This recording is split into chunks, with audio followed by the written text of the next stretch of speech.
So good morning all. तर बघा previous लेक्चरमध्ये आपण काय बघितलं तर types of the solid according to conductivity बघितलं होतं. ठीक आहे. तर त्याच्यामध्ये आपण 3 पार्ट पाडले होते. तर काय होतं फर्स्ट वन काय होता कंडक्टर, देन सेकंड वन काय होता इन्सुलेटर अँड थर्ड वन काय होता तर सेमी कंडक्टर. तर आपण कंडक्टर आणि इन्सुलेटर आपण डिस्कस केले होते. तर सेमी कंडक्टर आपण आता डिस्कस करूयात. ठीक आहे. तर आता सेमी कंडक्टर्स बघा, टायटल द्या सेमी कंडक्टर्स. तर सेमी कंडक्टर्सचे बघा बेसिकली 2 टाईप पडतात. ठीक आहे. तर ते लिहून घ्या. बघा इंट्रिन्सिक सेमी कंडक्टर,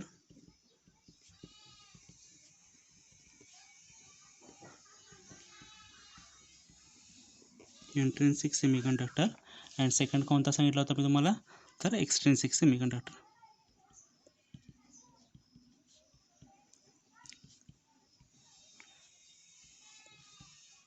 आता बघा या दोन्हीमधला जो प्युअर फॉर्ममध्ये असतो तर कोणता असतो intrinsic semi conductor. It's in pure form. Okay. आणि जो प्युअर फॉर्ममध्ये नसतो तर त्याला आपण काय म्हणणार आहे किंवा इम्प्युअर फॉर्ममध्ये असणार त्याला आपण काय म्हणणार आहोत तर एक्सट्रिन्सिक सेमी कंडक्टर, इम्प्युअर फॉर्म. तर आता लक्षात कसं ठेवायचं बघा कोणतं प्युअर आहे आणि कोणतं इम्प्युअर आहे. आता बघा इंट्रिन्सिक सेमी कंडक्टर म्हणजे त्याला इंटरनली इन आय एनवरती कॉन्सन्ट्रेट करा तुम्ही आता. ठीक आहे. ज्याला इंटरनली चांगल्या क्वालिटीज आहेत मिळालेल्या आहेत किंवा ज्याला इंटरनली अशा फिजिकली किंवा केमिकली किंवा कंडक्टिव्हली ज्या चांगल्या प्रॉपर्टीज मिळालेल्या आहेत तो प्युअर फॉर्ममध्ये असणार आहे. इंटरनली म्हणजेच प्युअर फॉर्म. ठीक आहे. आणि आता बघा ज्याला नॅचरली ज्या चांगल्या क्वालिटीज मिळाल्या नाही आहेत तर त्याच्यामध्ये आपण एक्सटर्नली काहीतरी डोपिंग करणार आहे, म्हणजेच एक्सटर्नली काहीतरी त्याच्यामध्ये ॲड करणार आहे.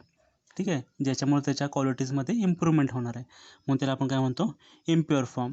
एक्सटर्नली समथिंग त्याच्यामध्ये आपण काय करणार आहे तर ॲड करणार आहे म्हणून एक्सटर्नली म्हणजेच काय असणार आहे इम्प्युअर फॉर्म. समजलं. एक्सट्रिन्सिक सेमी कंडक्टरचा एक्सटर्नली आला तर काय असणार आहे तो इम्प्युअर फॉर्म असणार आहे. आणि आपला इंट्रिन्सिक सेमी कंडक्टरचा इंटरनल आल्यामुळे तो काय असणार आहे प्युअर फॉर्म असणार आहे. ठीक आहे. तर आता बघा एक्सट्रिन्सिकचे पुन्हा 2 टाईप पडतात ते आपण डिस्कस करूयात. ठीक आहे. बघा एक असतो तो पी टाईप आणि दुसरा असतो तो N type. N type, P type extrinsic semi conductor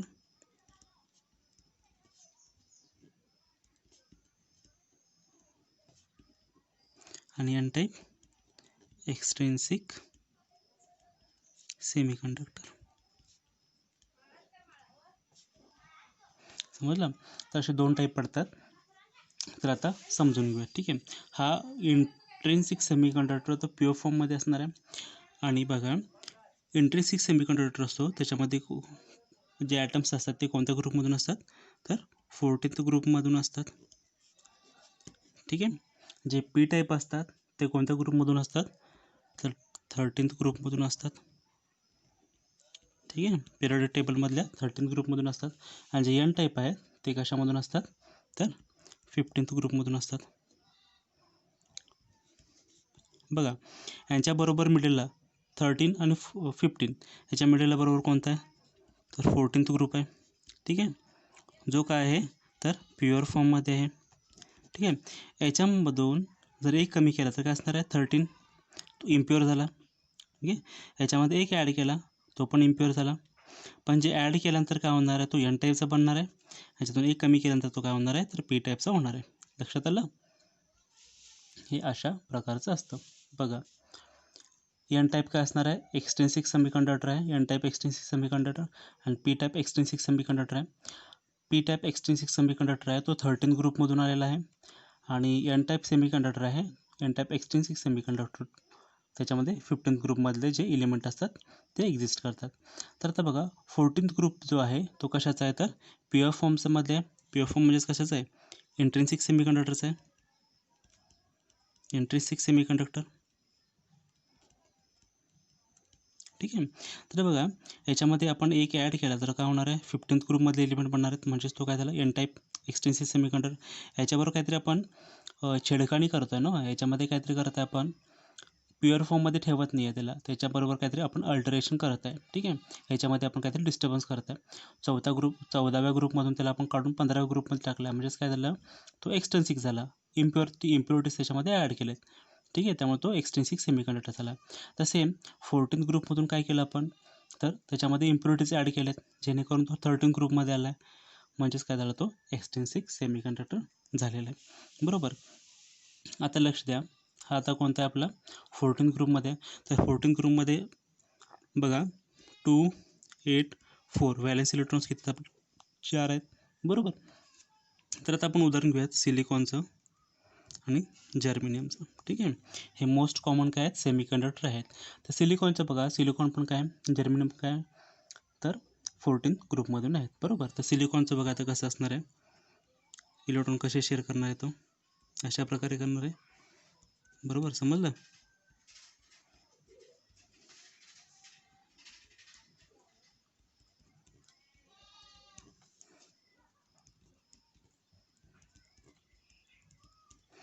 म्हणजेच बघा, याचे जे फर्स्ट ॲटमचे जे 4 व्हॅलन्स इलेक्ट्रॉन आहेत ते दुसऱ्याबरोबर शेअर होणार आहेत.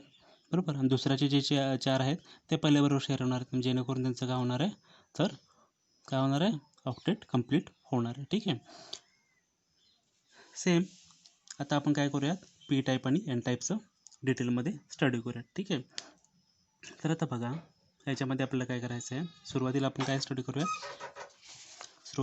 स्टडी करूयात, तर पी टाईप आणि एन टाईपमध्ये कोणकोणते एलिमेंट असतात ते आपण डिस्कस करूयात. ठीक आहे, पी टाईप आणि एन टाईप. पी टाईपमध्येच काय सांगितलं मी तुम्हाला, कोणत्या ग्रुपमधून असतात, पी टाईपमध्ये कोणत्या ग्रुपमधून असतात, तर 13th ग्रुपमधून असतात. आणि एन टाईपमध्ये कोणत्या ग्रुपमधून असतात, 15th ग्रुपमधून असतात. बरोबर. तर 13th ग्रुपमध्ये कोणकोणते एलिमेंट असतात बघा, सांगा बघू. तर बघा, ॲल्युमिनियम असतो, GL असतो, इंडियम असतो. ठीक आहे, हे 3 एलिमेंट झाले. पुन्हा बघा 14th काय असतो, 14th ग्रुप जो कशाचा आहे, इंट्रिन्सिक सेमीकंडक्टर प्युअर फॉर्ममध्ये. बरोबर. आणि हे काय तर इम्प्युअर फॉर्ममध्ये आहेत, इम्प्युअर. ठीक आहे, हे दोन काय तर इम्प्युअर फॉर्ममध्ये आहेत. तर आता बघा 14th ग्रुपमध्ये म्हणजेच प्युअर फॉर्ममध्ये कोणते असणार आहेत, तर सिलिकॉन आणि जर्मेनियम. आणि एन टाईपमध्ये कोणकोणते असणार आहेत, तर बघा आर्सेनिक असणार आहे, बिस्मथ असणार आहे. ठीक आहे, नायट्रोजन असणार आहे. ठीक आहे, हे बेसिकली हे तुम्ही लक्षात ठेवा. ठीक आहे, आता आपण बघा प्युअर फॉर्मचा आहे कोणताही एलिमेंट घेऊया. प्युअर फॉर्ममध्ये आपण सिलिकॉन घेऊयात. ठीक आहे, सिलिकॉनचं स्ट्रक्चर काढूयात आपण आता.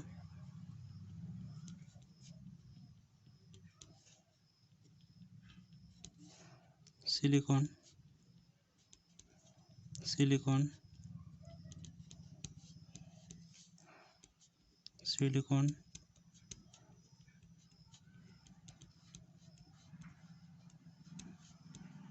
ठीक आहे, हे आपलं काय झालं, सिलिकॉनचं स्ट्रक्चर झालं.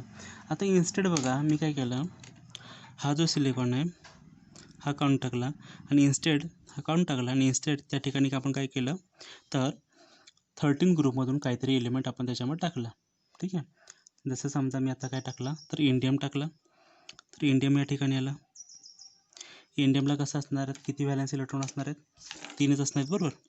एक या ठिकाणी गेला, एक या ठिकाणी गेला, एक या ठिकाणी गेला. बरोबर, 3 तरी झाले, पण एक कमी पडला इथे. एक ठिकाणी कमी पडलं तिथे काय होणार आहे, तर काय होणार आहे, आपला होल तयार होणार आहे. What is that, it's the creation of hole. Hole म्हणजेच काय असतं, आपलं पॉझिटिव्ह म्हणजेच कॅटॅन असतो. ठीक आहे, पॉझिटिव्ह चार्ज इथं तयार झाला. आता बघा या ठिकाणी पॉझिटिव्ह चार्ज झाला, तिथं इलेक्ट्रॉनची कमी आहे. तर काय करणार आहे, हा इलेक्ट्रॉन काय करणार आहे बघा, हा जो इलेक्ट्रॉन आहे ते इथं पास होणार आहे. बरोबर. मग ह्याच्या खाली जी लिंक आहे तिथून काय होणार आहे, इथे इलेक्ट्रॉन पास होणार आहे. अशी इलेक्ट्रॉनची कंडक्टिव्हिटी व्हायला सुरुवात होते. ठीक आहे, आता डोपिंग म्हणजे इम्प्युरिटी ॲड करायची गरज का पडते, हा मूळचा मुद्दा आहे, बरोबर.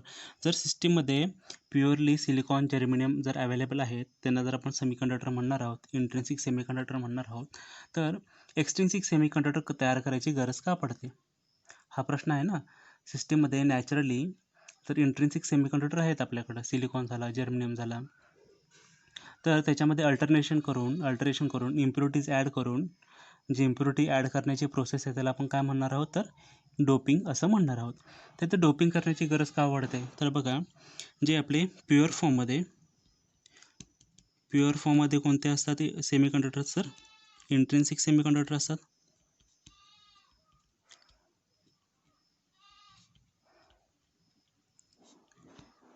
आणि जे कोणत्या ग्रुपमधून असतात, तर 14th ग्रुपमधून असतात.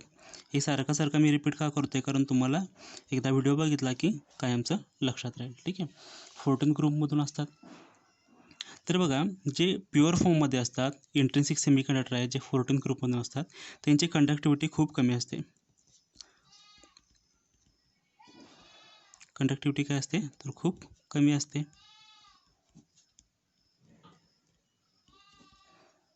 कंडक्टिव्हिटी ही खूप कमी असते. दुसरं काय असतं, तर ते दुसरं काय असणार आहे, कारण सांगा बघा, काय असणार आहे सांगा. तर बघा, ते positive temperature coefficient of resistance,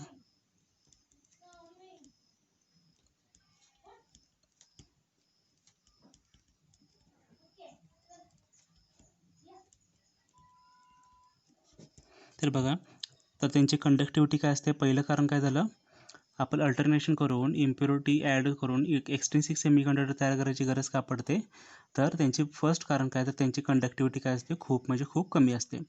आणि सेकंड काय, तर ते काय असतात, positive temperature coefficient of resistance असतात. आता positive temperature coefficient of resistance म्हणजे काय बघा,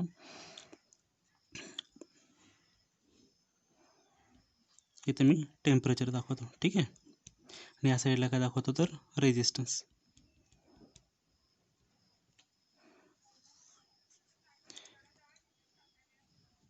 ही आपली काय झाली, कॅरेक्टरिस्टिक झाली. बघा, जसं आपलं टेम्परेचर वाढत जाईल तसंच आपलं बघा, ह्या पॉईंटला आपण घेऊयात, हा T1 बघूयात, ह्याला आपण R1 म्हणूयात. आता बघा, पॉईंट एला काय होणार आहे, जसं टेम्परेचर वाढत जाईल ए पॉईंटला बघा, रेजिस्टन्स R1 आहे, टेम्परेचर T1 झालं. पुन्हा आता पॉईंट बीला बघा, काय असणार आहे, रेजिस्टन्स R2 झालं, टेम्परेचर काय झालं, T2, बरोबर. जसं आपलं टेम्परेचर वाढत जाईल तसं रेजिस्टन्स पण वाढत जाणार आहे. म्हणजेच काय, जसं आपलं टेम्परेचर वाढत जाईल तसं रेजिस्टन्स वाढणार आहे. मग त्याचा दुष्परिणाम काय होणार आहे बघा, तर जे डेझर्ट एरियामध्ये किंवा हॉट कंट्रीज आहेत, ट्रॉपिकल कंट्रीज आहेत, त्या ठिकाणी याचे खूप डिसॲडव्हान्टेजेस आहेत, बरोबर. जसं ट्रॉपिकल कंट्रीजमध्ये टेम्परेचर वाढत जाईल तसा रेजिस्टन्स वाढणार आहे, आणि त्याची कंडक्टिव्हिटी काय होणार आहे, खूप कमी होणार आहे. आणि जर त्यांची रेजिस्टन्स जो वाढला तर त्यांची कंडक्टिव्हिटी कमी होणार आहे. तर ज्या डिझाईनसाठी आपण किंवा ज्या रिक्वायरमेंटसाठी आपण त्याला डिझाईन केलेलं आहे, तर ते फुलफिल होणार नाही. म्हणूनच हेच जे मेन कारण आहेत ज्याच्यामुळे आपण काय करणार आहोत, तर प्युअर सेमीकंडक्टर आहेत, जे प्युअर फॉर्ममध्ये सेमीकंडक्टर आहेत, ज्याला आपण इंट्रिन्सिक सेमीकंडक्टर म्हणतो, त्याच्यामध्ये आपण इम्प्युरिटीज ॲड करणार आहे. ठीक आहे, तर नोट डाऊन करून घ्या, हे जे दोन कारण आहेत नोट डाऊन करून घ्या. हे मे बी तुम्हाला विचारू शकतात की इम्प्युरिटीज ॲड करून इंट्रिन्सिक सेमीकंडक्टरला एक्स्ट्रिन्सिक सेमीकंडक्टर बनवायची गरज का पडते. ठीक आहे, तर आता बघा, what is mean by doping. Actually doping म्हणजे काय असतं, तर लिहून घ्या, the process of adding impurities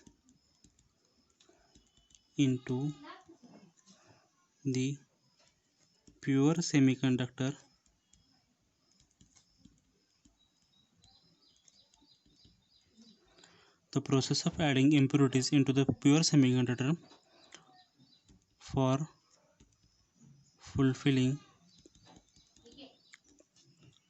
our requirements is called as doping. समजलं डोपिंग करण्याची गरज का पडते, तर हे 2 मेन कारण झालेत. आणि डोपिंग म्हणजेच काय झालं, तर process of adding impurities to the pure semiconductor for fulfilling of the requirement is called as the doping. समजलं.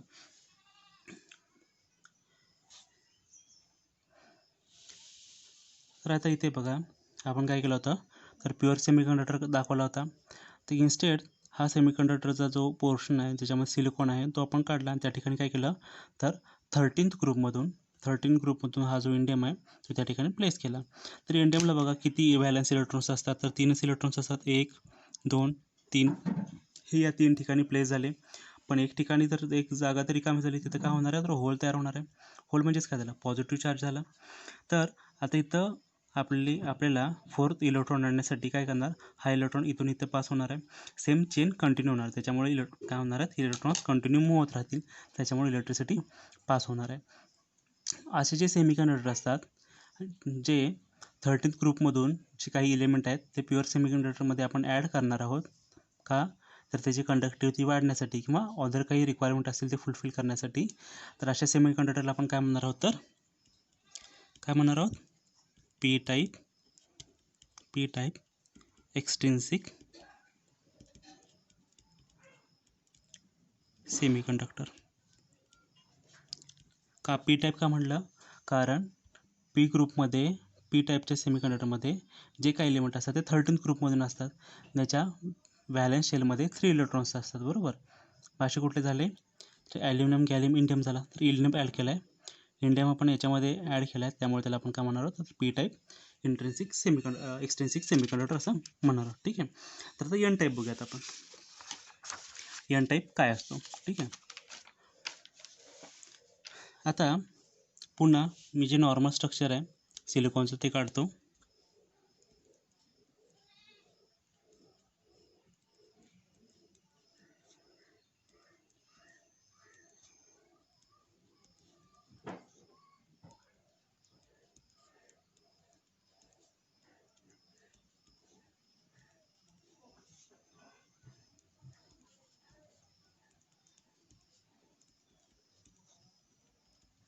हे बघा, हे असं आपलं स्ट्रक्चर तयार झालेलं आहे. आता मगाशी आपण काय केलं होतं, पी टाईप एक्सट्रिन्सिक सेमीकंडक्टर तयार करण्यासाठी जे 13th ग्रुपमधले जे एलिमेंट्स होते ते आपण त्याच्यामध्ये ॲड केले होते प्युअर क्रिस्टल स्ट्रक्चरमध्ये. आता आपल्याला काय करायचं आहे, तर 15th ग्रुपमधून जे काही एलिमेंट आहेत ते आपल्याला काय करायचे, तर प्युअर क्रिस्टल स्ट्रक्चरमध्ये ॲड करायचे आहेत. तर आपण कोणता ॲड करूयात, आर्सेनिक ॲड करूयात. ठीक आहे. तर आता बघा या ठिकाणी या सिलिकॉनच्या ॲटमला आपण बाहेर काढलेलं आहे आणि त्या ठिकाणी काय पुट केलं आहे, तर आर्सेनिक पुट केलं आहे. हा आर्सेनिक झाला. आता आर्सेनिक जे का, तर आर्सेनिक 15 ग्रुपमधून आहे आणि याला व्हॅलन्स इलेक्ट्रॉन्स किती असणार आहेत, तर 5 असणार आहेत. 5 valence electrons are there. 5 valence electrons असणार आहेत. बरोबर. ते कुठे कुठे प्लेस होतील, एक या ठिकाणी प्लेस होईल, एक या ठिकाणी प्लेस होईल, एक या ठिकाणी प्लेस होईल, एक या ठिकाणी प्लेस होईल. त्याची रिक्वायरमेंट फुलफिल झालेलं आहे, एक एक्स्ट्रा उरलेला आहे तो या ठिकाणी येईल. बरोबर. ह्याला आपण काय म्हणणार आहोत, तर फ्री इलेक्ट्रॉन म्हणणार आहोत. हा फ्री इलेक्ट्रॉन झाला. बरोबर. म्हणजे त्याच्यामध्ये काय होणार आहे, तर एक इलेक्ट्रॉन काय होणार आहे, 1 इलेक्ट्रॉन एक्सेस इज देअर, किंवा आपण दुसऱ्या शब्दामध्ये काय म्हणतो, there is a excess of 1 electron. तर अशा प्रकारे जेव्हा प्युअर क्रिस्टल स्ट्रक्चरमध्ये आपण 15th ग्रुपमधून कोणताही एलिमेंट जर त्याच्यामध्ये ॲड केला तर तो स्ट्रक्चरचं काही फिजिकल प्रॉपर्टीज चेंज होणार आहेत. तर अशा क्रिस्टल स्ट्रक्चरला आपण काय म्हणणार आहोत, तर काय म्हणणार आहोत, एन टाईप एक्सट्रिन्सिक सेमीकंडक्टर म्हणणार आहोत. ठीक आहे, समजलं. तर आता आपण याच्यानंतर काय शिकूया, तर बँड थेरी शिकूयात. बँड थेरी काय असते, एनी आयडिया?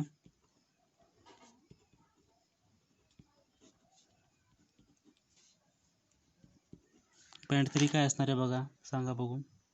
तर आता बघा बेसिकली आपण कोणताही सॉलिड कन्सिडर केला तर त्याला आपण बघा सॉलिड कोणताही कन्सिडर केला तर त्याच्यामध्ये टोटल 3 बँड असणार आहेत. ठीक आहे. ते कोणते कोणते आहेत बघा, व्हॅलन्स बँड आणि कंडक्शन बँड, असे दोन बँड असतात. आणि या दोन बँडच्या मध्ये एक एनर्जी गॅप असतो, त्याला आपण काय म्हणणार आहोत, एनर्जी गॅप असतो. त्याला आपण मोजक्या शब्दामध्ये किंवा टेक्निकल शब्दामध्ये काय म्हणणार आहोत, तर फॉरबिडन एनर्जी गॅप.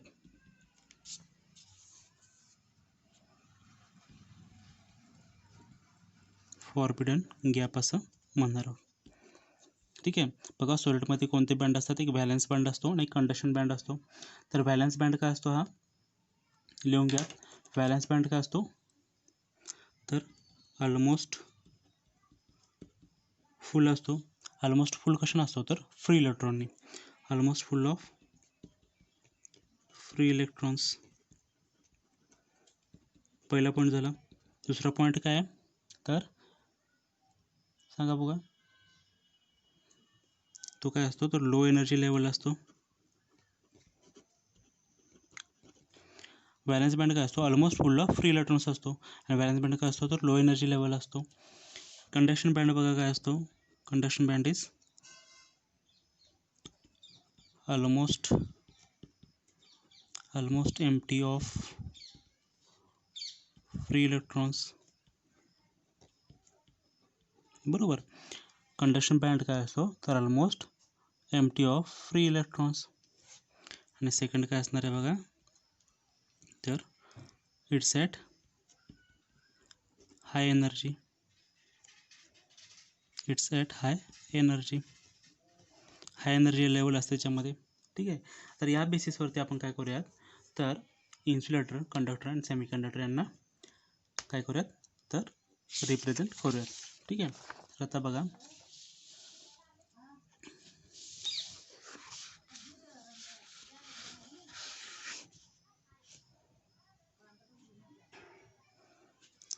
सुरुवातीला कोणतं दाखवणार आहोत, तर कंडक्टर दाखवणार आहे.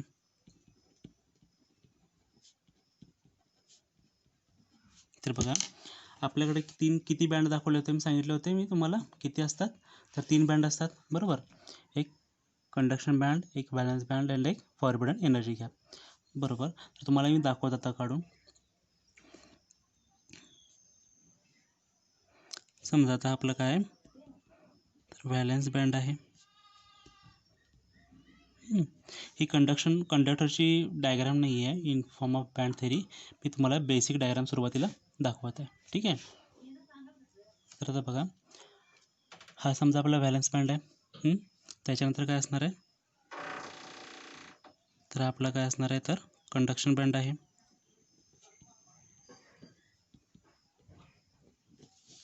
हा आपला व्हॅलन्स बँड झाला, हा कंडक्शन बँड झाला. या दोघांच्या मध्ये तिसरा बँड असतो, तो काय म्हणून सांगितलं तुम्हाला होतं मी, forbidden energy gap. Forbidden energy gap हे असं रिप्रेझेंटेशन असतं. कसं, तर कोणत्याही सॉलिडचं असं रिप्रेझेंटेशन करू शकतो.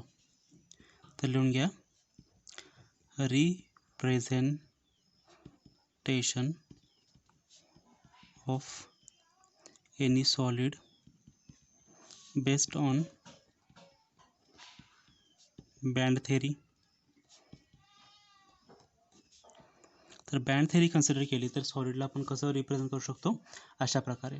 तर ठीक आहे. आता याच्यानंतर आपण काय बघूया, तर कंडक्टर म्हणजे कंडक्टरची बँड थेरी प्रमाणे रिप्रेझेंटेशन कसं असतं ते आपण बघूया. ठीक आहे.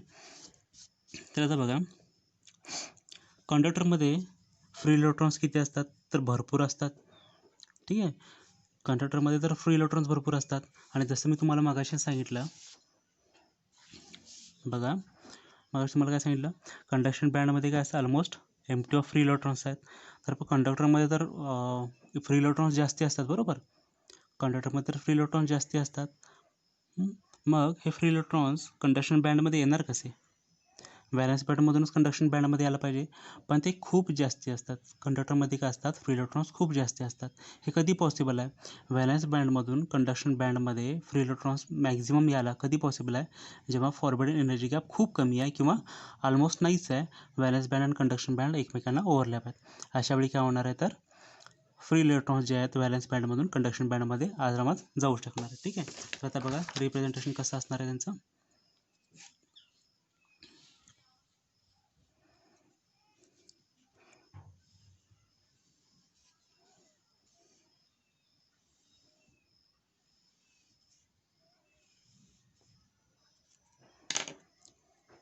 याला आपण काय म्हणूयात, तर कंडक्शन बँड म्हणूयात. हा लोअर वाला आहे त्याला आपण काय म्हणूयात, तर व्हॅलन्स बँड म्हणूयात. ठीक आहे. तर आता बघा व्हॅलन्स बँडमध्ये काय असतात, तर मॅक्झिमम फ्री इलेक्ट्रॉन्स असतात. मॅक्झिमम फ्री इलेक्ट्रॉन्स असतात. आणि कंडक्शन बँडमध्ये काय असतात, तर ऑलमोस्ट एम्प्टी फ्री इलेक्ट्रॉन्स, म्हणजे एम्प्टी असतो तो, त्याच्यामध्ये फ्री इलेक्ट्रॉन्स काय असतात, खूप कमी असतात कंडक्शन बँडमध्ये. जर हे एकमेकांना ओव्हरलॅप झाले तर हा जो सेक्शन आहे, जिथे ते ओव्हरलॅप झालेले आहेत, तिथून काय होणार आहे, यातील जे इलेक्ट्रॉन्स आहेत ते इझिली काय होणार आहेत, इथून कंडक्शन बँडमध्ये पास होणार आहेत. बरोबर, ह्या इकडून वरती पास होणार आहेत. का, कारण त्याच्यामध्ये कोणतीच एनर्जी गॅप नाही आहे आणि ते एकमेकांना ओव्हरलॅप झालेले आहेत. इलेक्ट्रॉन्स इझिली पास का होणार आहेत, because there is no energy gap.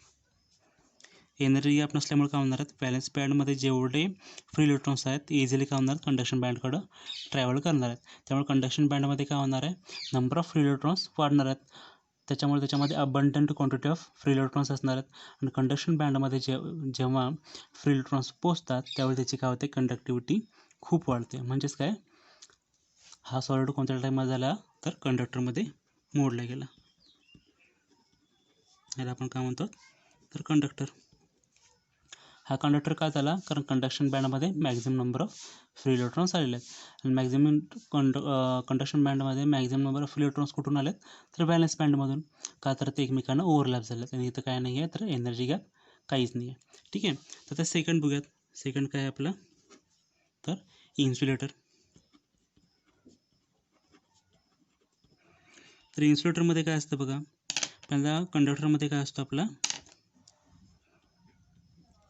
Conductivity खूप असते.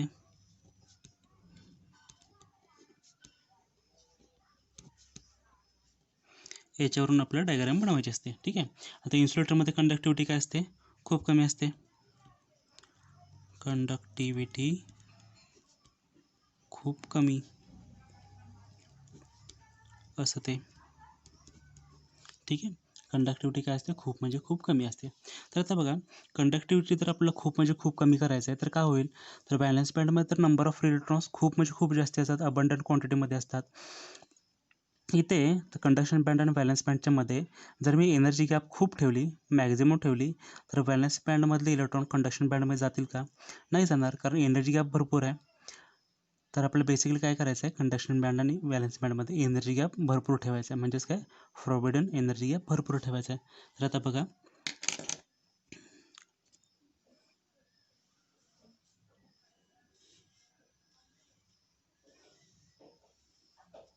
हा आपला काय झाला, कंडक्शन बँड.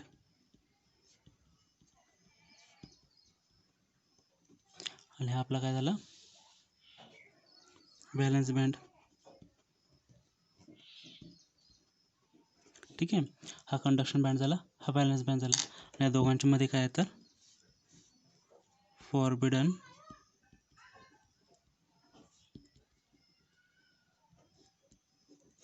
एनर्जी गॅप आहे. ठीक आहे.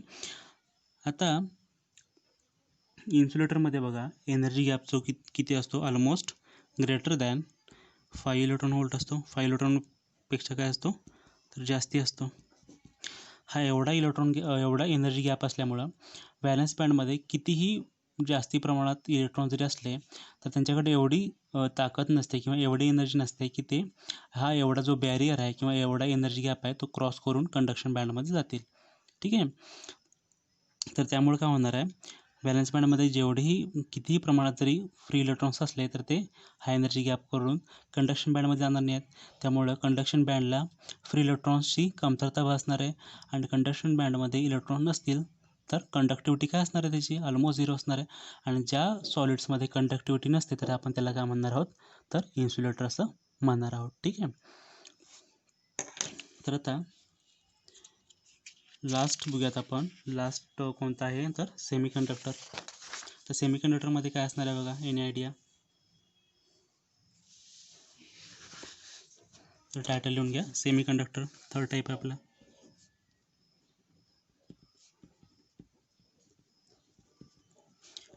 सेमीकंडक्टरमध्ये काय असते बघा, कंडक्टिव्हिटी इज मॉडरेट,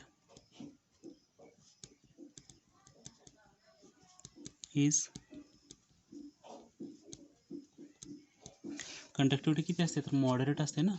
मॉडरेट म्हणजेच काय असते, कंडक्टिव्हिटी कंडक्टरपेक्षा कमी असते पण इन्सुलेटरपेक्षा जास्ती असते. म्हणजेच काय, यांच्यामध्ये कंडक्शन बँड आणि व्हॅलेन्स बँडमध्ये एनर्जी गॅप तर असणार आहे, ऑब्विसली असणार आहे, पण तो काय असणार आहे, खूप कमी असणार आहे. तर आपण त्याला ड्रॉ करूयात. तर बघा,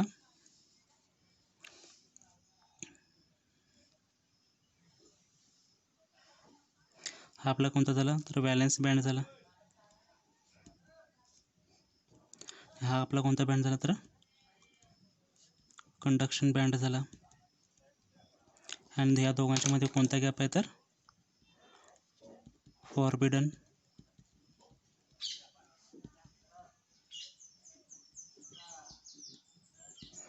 तर आता यांच्यामध्ये जो एनर्जी गॅप असतो तो काय असतो, ऑलमोस्ट काय असतो बघा, इम्पॉर्टंट आहे हा. तर 3 इलेक्ट्रॉन व्होल्टपेक्षा पण कमी असतो. ठीक आहे.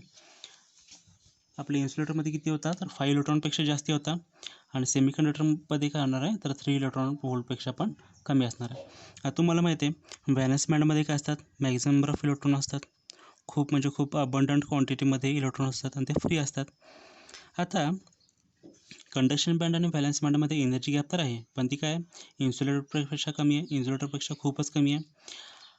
आणि कंडक्शन बँडमध्ये काय असतात तर ऑलमोस्ट एम्प्टी बँड आहे हा, ह्याच्यामध्ये फ्री इलेक्ट्रॉन्स नसतात अजिबात.